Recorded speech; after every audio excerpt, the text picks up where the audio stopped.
Good afternoon. Thanks for coming and welcome to the presentation today about AWS Lambda.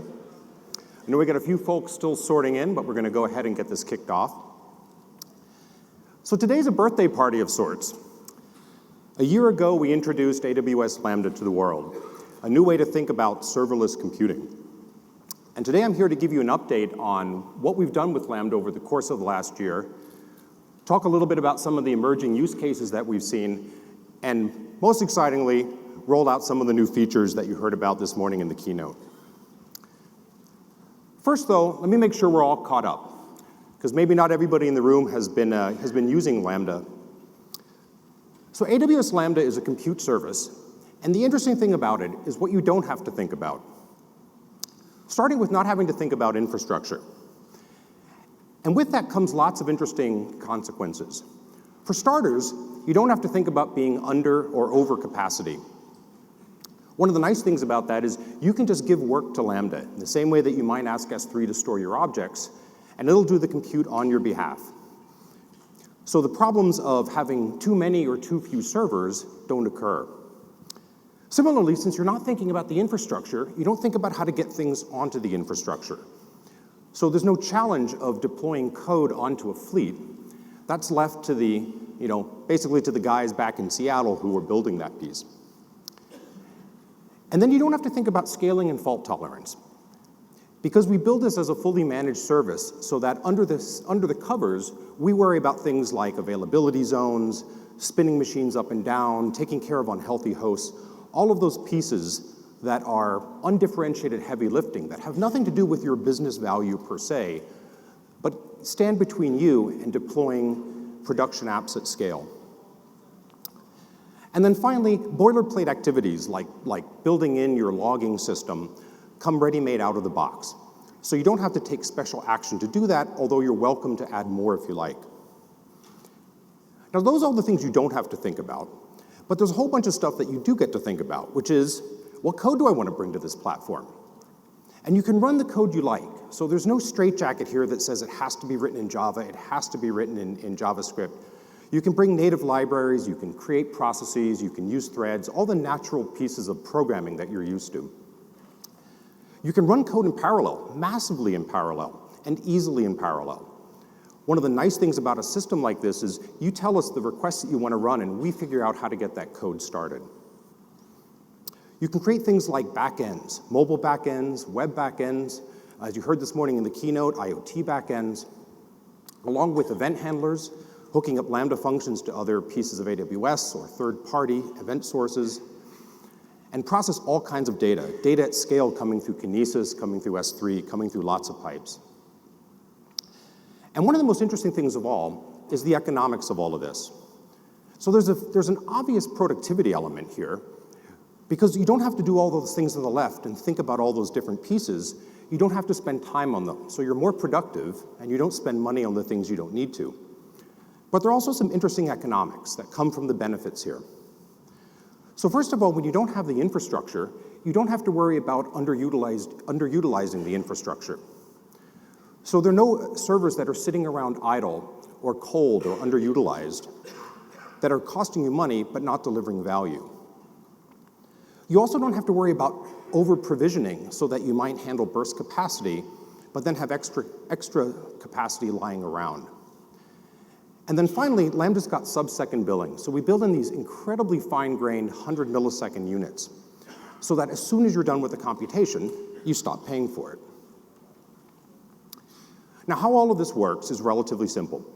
You take your code in the form of a zip file, and then you upload that to Lambda, either directly or from S3, and at that point, we're ready to start deploying that for you, and you're ready to run it. So there's no explicit step there for deployment from you. The code that you upload is what we call stateless. And by that, what we mean is that you take the persistent data and you put it elsewhere. You put it in S3, you put it in DynamoDB, you put it in a database of your choice or a system of your choice. And we'll talk about some of the new options here in a few minutes that are coming along. And then finally, for monitoring and logging, you've got built-in support for CloudWatch metrics and CloudWatch logs, which makes it very easy for you to get started without having to create that boilerplate code. Now, a year ago, when we launched this, we brought it to you with some simple use cases for event handling with 3 different services. Uploading objects to S3, like images, where you could kick off resizing or indexing. Amazon DynamoDB update streams, which were in preview at the time. And real-time streaming with our managed streaming solution, Amazon Kinesis. A year later, we've seen this integration expand across the AWS portfolio. So many different services that you can now use with Lambda. Things like Amazon Simple Workflow, where you can take actions in Lambda, SNS, where you can take messages and you can automatically process them. Some amazing use cases there around IT automation as well as user message delivery, and a host of others. And we're going to continue with this. We promised last year that ultimately every resource, every interesting change, every interesting transition would be something that you could do compute on. And you're seeing us take those steps. Now, the story doesn't start and end with those first-party integrations, as much as we love our fellow teams at AWS. In some ways, what's even more exciting is seeing Lambda and its compute model brought to third parties and the broad kind of internet space of events. And so today, we've launched Blueprints, our templates for creating easy Lambda code starters on the Lambda Console for several new companies. Algorithmia, which is a very exciting startup that we're happy to partner with, that takes academic and research and other sources of these incredible algorithms and brings them to a marketplace where companies with data and business needs can find them. Splunk, which is this incredible way to get operational insights into machine data that makes companies more productive, more competitive, more insightful. And I love Splunk in part because it's also a great demonstration of how open Lambda is. Yes, we give you CloudWatch logs built in by default. You're welcome to use them. You're also welcome to use Splunk and other third parties as well. It's a completely open platform where you can call any APIs that you like. And we're excited to be able to bring partners like Splunk into that fold. Amazon Echo, you've probably heard us talk about and perhaps even demo if you've come to some of the summits. Voice-enabled apps are one of the most exciting new frontiers. And the easiest way to create an Amazon Echo app is to run that code on AWS Lambda. And Twilio, which powers modern communications, offering this next generation of voice and SMS applications, is another blueprint that we've added today. And we love that incredible integration of the way they're taking these telecom hardware, bringing it to the cloud, and then using Lambda as a way to get an extensible, easy-to-compute ecosystem that they can bring to their customers as well. And we're going to continue. This is just the start of using Lambda across the internet for events far and wide. Now, when we launched, we began with Node.js. And we talked to you about using that to build these event handlers hooked up to, at the time, other AWS properties. In April, we released Lambda in production, having added support for cores, integrated with the mobile SDK to support mobile backends and synchronous request response type calls, and added functionality like resource policies and cross-account access for enterprises. By the summer, we'd added Java, additional support for S3 uploads, expanded the maximum size of memory that we were offering, brought Lambda to a new region in Tokyo, and added support for Amazon Echo and other sources of voice-enabled applications. And that trend continues, and what we want to spend time on today is talking a little bit about all the new features that we've added. So first, the last 2 weeks have been busy. And in case you missed it, we've done 2 integrations that are already out there.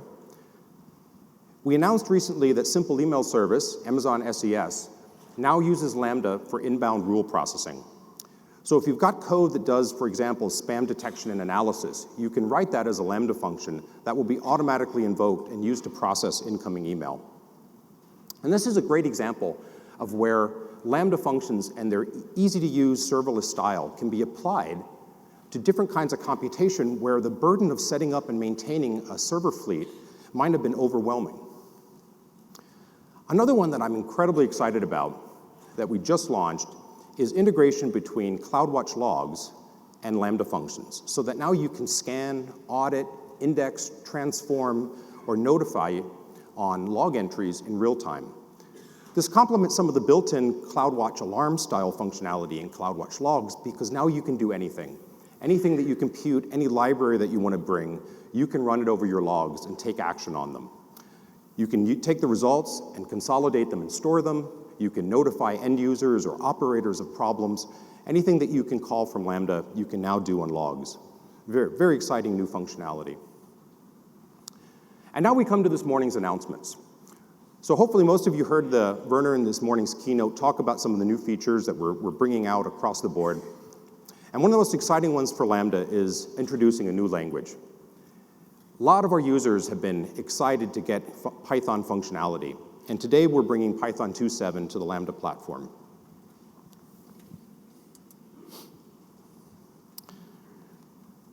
So I'll do a quick demo here. I'll show you. Here's the Lambda blueprint page.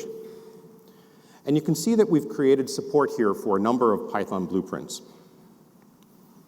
We'll do a quick hello world here.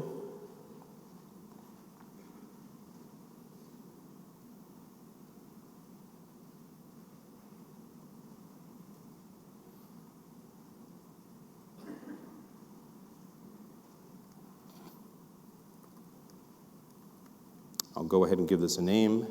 And you can see normal Python code. We're running a stock Python 2.7 runtime here.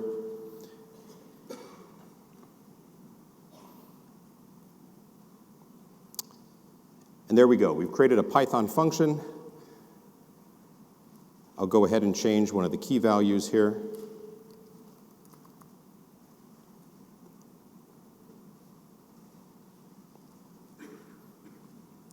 There we have it. So our newest language, Python.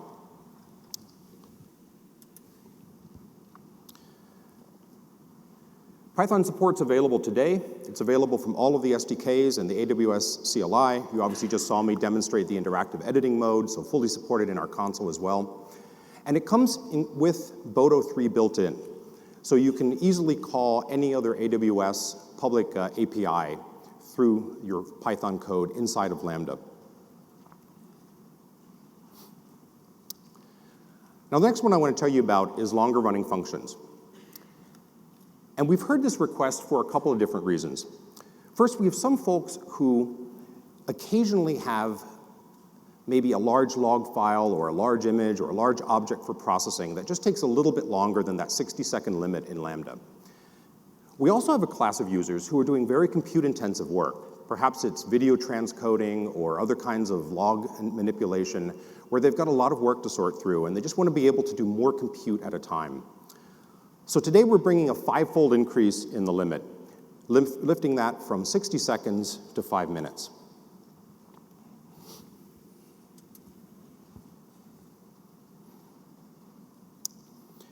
And you can see here in the settings configuration, I won't ask you to sit through a demonstration of a 5-minute function wait, but you can see that the timeout now goes all the way up to 5.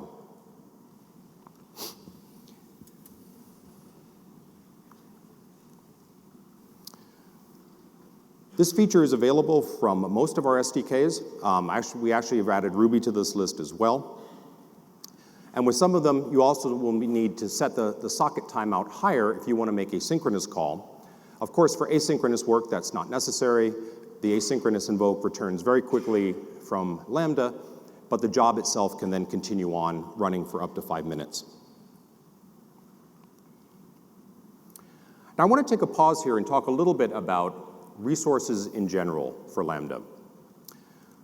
So Lambda offers 23 power levels. This is up from last year when we first launched, since we've subsequently raised the limit to 1.5 gigabytes. And these power levels, although you express them in terms of memory, you should think about them as the percentage of the machine that you're requesting. So turn it all the way down, you're getting a small slice of the machine. Turn it all the way up to 1.5 gig, and you're getting essentially the full power of the machine. Now, the guidance on where you should set this depends on what kind of workload you're doing. So if you've got a compute-intensive workload, you might choose to set that power setting high because the higher you set it, the faster you'll complete. So you'll pay more, but you'll run for less time. And generally speaking, you want to finish that work as quickly as you can. However, if you've got an I/O-bound task, you probably want to set this fairly low. there's no reason to pay for extra compute power if what your job is generally doing is waiting for a request to complete. If you have something that's highly bursty, where maybe you're mostly not doing any work, but then all of a sudden burst very, very rapidly and to very high levels, you can set it somewhere in the middle, because that compute power will allow you to start all of those jobs very quickly without spending too much for the parts of the computation you don't need. As you mentioned, the duration now can run from 100 milliseconds all the way up to 5 minutes. And the free tier, as a reminder, gives you 1 million free requests and 400,000 gigabyte seconds every month to every user in perpetuity. Now, one of the features that's probably the single most requested one on the AWS forums has been scheduled functions. And some of our friends out there in the community have been helping out by filling in the gaps here. But I'm pleased today to say that we finally have support in Lambda itself for scheduled functions.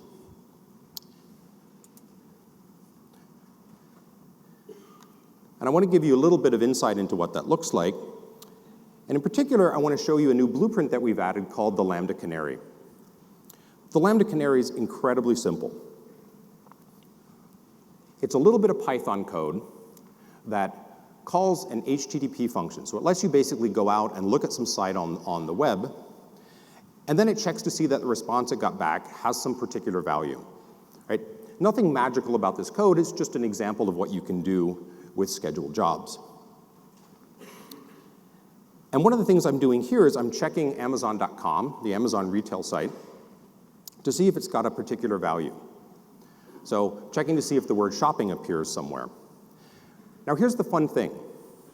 I've set this up so that it can run periodically.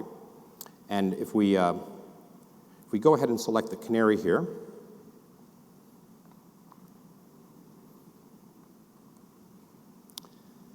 you can choose a schedule expression that has this run periodically, like every 5 minutes, every 10 minutes, once an hour, once a day.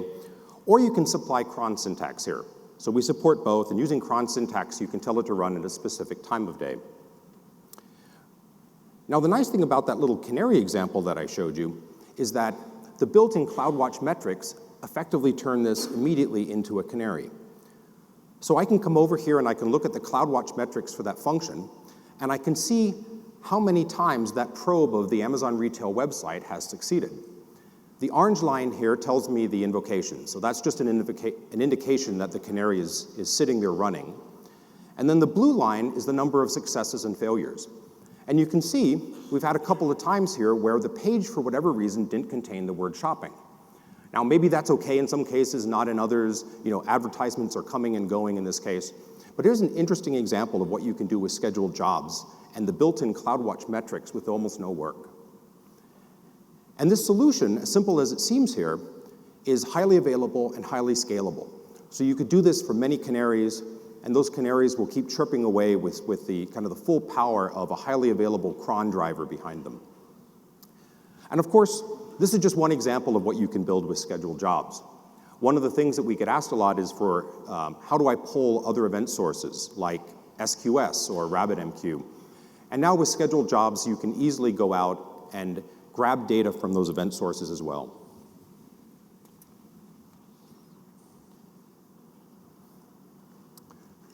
Scheduled jobs are available today, and they're present in the AWS Lambda Console. And we will be adding support later this year for both CLI and SDK support as well. As I mentioned, they support both recurring and specific time invocation. You can use cron syntax or sort of simple recurring syntax, as you saw me demonstrate in the console just now. Granularity at launch here is 5 minutes, and we will eventually be making that finer grained as well. But since you've got 5-minute Lambda jobs and 5-minute granularity on scheduled jobs, you can always, inside your code, decide to do activities at a much finer level of granularity.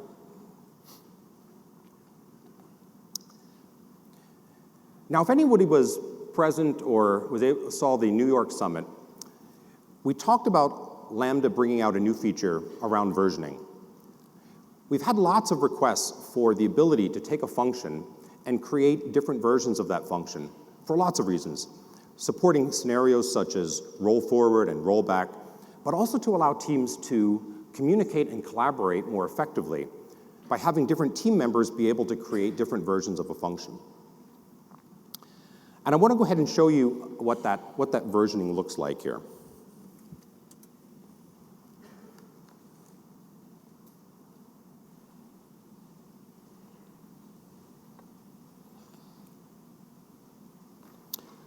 So I'm going to show you a very simple little web page that we stood up here. And not that the architecture matters all that much, but what you're seeing here is an API gateway provided site, some S3 static content, and then ultimately the gateway is calling a Lambda function. So this is a completely serverless website design or web app design here. But what I'm showing you with it is actually the versioning feature. So I'm going to go ahead and hit this particular ARN. What the Lambda function is going to do is just call that. And the color indicates that we've got version 1 here. I'll go ahead and change this to 2. Already you're starting to get a flavor of what versions look like in Lambda. And go ahead and trigger this again. Background changes to blue. This is version 2 of the function. So demonstration of API gateway calling a Lambda function where we've changed from version 1 to version 2, keeping the name of the function the same. Now, over here on the Lambda console, we've added some new UI. So the edit box here on the right looks the same, looks like the code you're familiar with. But on the left, we've added this new tab, which shows us the different versions. And I'm currently viewing version 3 here. I can switch to version 2. And latest is the version that you're used to, the editable, mutable copy of the code that resides essentially at the head of your development stream. Now, I'll show you one more thing here before we flip back to the slides. We can also look at aliases over here, and I'll tell you in a second how aliases work.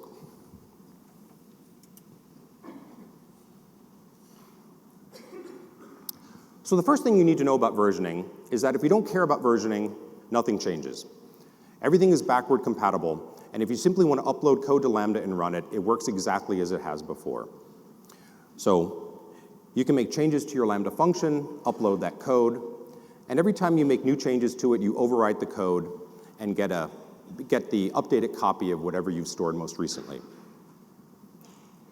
What's different now is that if you have a version that you like, you can call a new API called publish. Publish takes what you've got in that development arena, what we call $latest, and it copies it into an immutable snapshot. It also assigns it a number, a small, easy-to-read integer version number. Unsurprisingly, the first one's 1. And then you can refer to that later on from your clients. And every time you call publish, you get another number assigned. And these numbers are durable. And the nice thing about their durability, coupled with their immutability, is that it creates a contract with the client.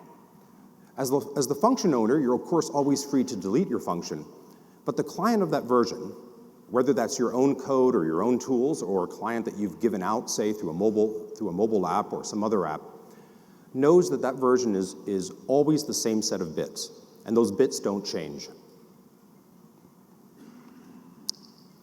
So how do you access this? Well, first of all, calling a Lambda function normally doesn't change. So if you've already got an ARN that you've handed out, that ARN is still good, and that ARN means the development version, or $latest. You can also hand out ARNs to these new versions that you're creating by calling publish. And they look very simple. They look exactly like the ARNs you've always given out, with a colon and then a number on them. So what you saw me demo in the console and the syntax up here. So a very simple addition to the existing ARN format. So now what happens if you want to have a client and you want them to be able to call a version, but you want to change what that version means over time, because versions are immutable. So you want to give out an ARN that looks something like, foo::production or foo::v1. And then you want to be able to decide, hey, on Monday, that means one thing, and on Tuesday, that means something else. That's where aliases come in. Aliases are like symbolic links in a Unix system. You can point them at any of the versions that you've created, including the development version. But then you can change them over time. And you can give your client a stable ARN while retaining the privilege to change what that ARN means. Aliases will be appropriate for certain activities and not for others, but the nice thing about it from a function owner perspective is you can define something like a production version, and now you can do roll forward and roll back. So to do that, you point an alias at, say, V1, you roll forward or promote by pointing it to V2. If you discover you don't like V2, you found a bug in it, you roll it back to V1 again simply by changing the alias value. And within a few minutes, Lambda will quickly converge and all of your clients will be calling the older version again. So very simple approach, extension to what we've got today, lots of power in terms of defining different capabilities for managing versions and aliases. Now, one final thing I want to mention before I leave this part is that if you're using API Gateway, you have essentially two different places that you can choose to version.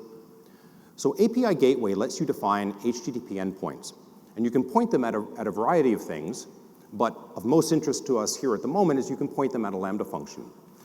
And those define a public API for that surface area. You've always been able to version API Gateway APIs, and now you can version Lambda functions as well. And you can do a lot of different interesting scenarios here. You could hand out different versions of APIs to different customers or partners. You can also create stability in your API, holding customers there while changing what that means on the back end by varying the versions of the Lambda function. And you do that by changing what API Gateway points to in terms of Lambda or by using aliases. So lots of flexibility now to control versioning, and control aliases, and to create different expressions of your code through different partners thanks to API Gateway.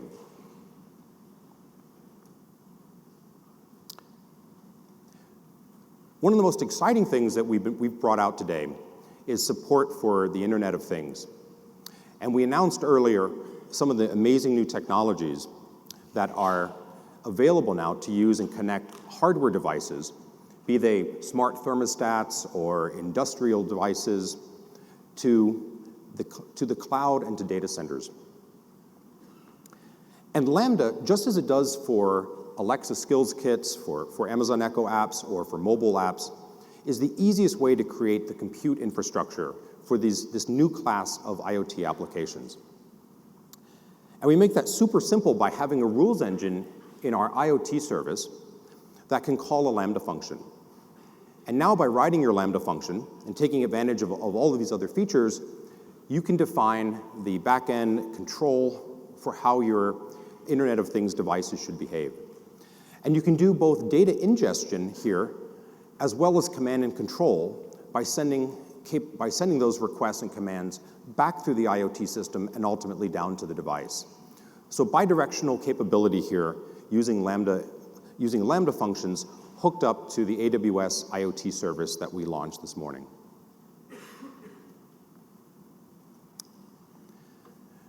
Now, one of the most exciting things that we've been working on here recently and that you heard about in the keynote today is VPC support. And what VPC support means is taking a Lambda function and running it inside a VPC that you own. So if you've got something like a relational database, like Elasticache, like an EC2 instance with an endpoint you'd like to get to, but they're private inside your VPC, this feature will give you the capability to hook up your Lambda function to call those, to retrieve data from them or put data into them. Let's take a little bit of a journey here and see what that's going to look like.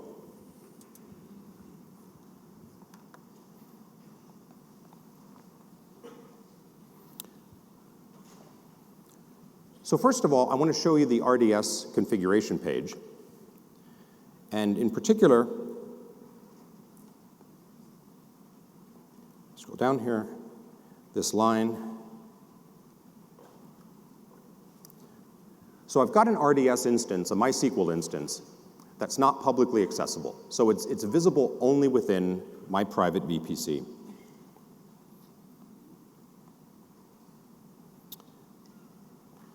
I'm going to go ahead and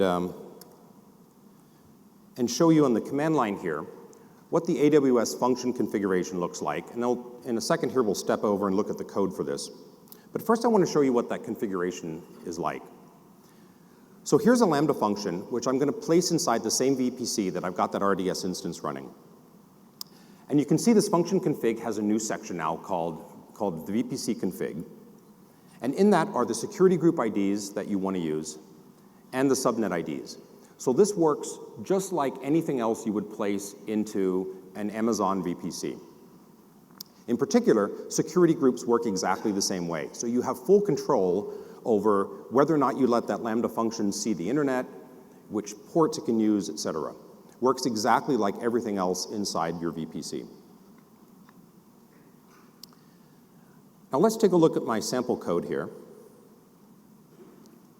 So I've just pulled this up in Atom because I've actually got multiple libraries. And you can see some simple Python code here in which I'm going to retrieve data from my MySQL database. And I've got some configuration information here, the hosts of which are completely private to my VPC. And then the code is going to be very simple. I'm simply going to open up a connection, and then I'm going to iterate through that cursor, doing a select star from a table I've called Lambda, and just retrieve a few simple items. And then once I've done that, just as an illustration of some of the other capabilities here, I'm going to put the count that of items I've retrieved into an Elasticache instance. So I'm going to take my memcache and I'm going to go ahead and write some data into that as well.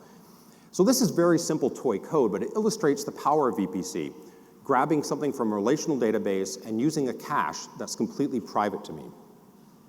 And you can see the result down here. So fetch 3 items out of that RDS MySQL table. See the items in the log here. And some verification that we got that stashed into my memcache instance. And here's the other part that's exciting. On a hot instance, and full disclosure, the cold one takes longer as we need to attach ENIs, but on a hot instance, this works very, very quickly. And so you see that duration about 67 milliseconds there. So great opportunity to use something like Elasticache to create a cross Lambda function information repository so that you get all the benefits of serverlessness and statelessness from your Lambda function while still being able to use things like a MySQL database or a local cache inside your VPC.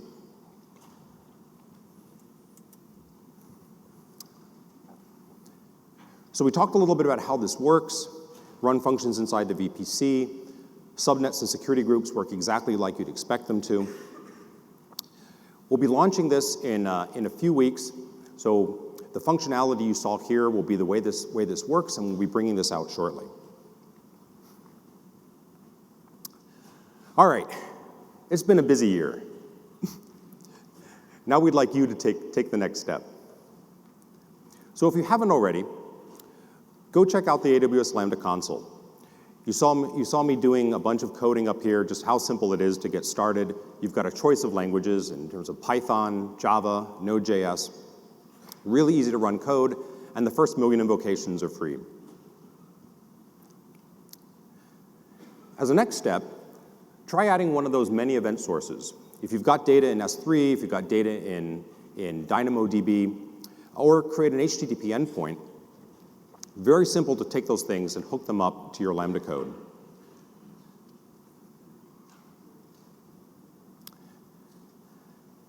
And then build a backend. Take either the blueprint for a mobile app or an Alexa Skills Kit blueprint or the new IoT blueprints we'll be publishing next week. And with a few lines of code, see how easy it is to create a scalable, flexible, serverless backend that can provide all of that coding capability without the conventional challenges of standing up infrastructure. I want to ask everybody to also remember to complete your evaluations. We appreciate that feedback, and we definitely read all of those comments. And also invite you to follow along with us. So the Compute blog is a fantastic place to see some of the incredible new scenarios that people are doing and also get more detailed information about the scenarios that we've talked about up here today, both the new features we're launching and the features that we've already brought over the course of the last year. We've also done a refresh on our website, so we've got a lot of customer use cases and studies up there that provide great information about people who are already getting value out of Lambda. And of course, the Lambda forum is a great place for interactive feedback as you've got questions, concerns, feature requests, and so forth.